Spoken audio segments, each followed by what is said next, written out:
Finally আমি একটা earbuds কিনে নিলাম বন্ধুরা। এক সপ্তাহ পর পার্সেলটা হাতে পেয়েছি, কতক্ষণে খুলবো আর তর সইছে না।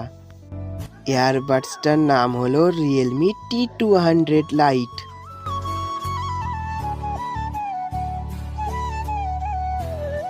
ব্ল্যাক কালারেরটা কিনেছি আমি। ইয়ারবাডসটার ফার্স্ট লুক অসাধারণ, আর সাউন্ড কোয়ালিটি তার থেকেও অনেক অনেক অনেক বেশি ভালো।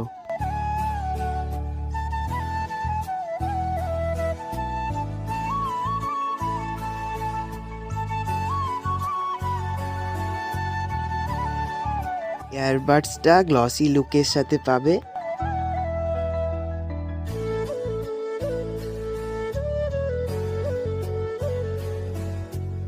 কানেও খুব সুন্দর সেট হচ্ছে, একটুও নড়ছে না। ভিডিওটা ভালো লাগলে লাইক, কমেন্ট এন্ড সাবস্ক্রাইব করে দিও।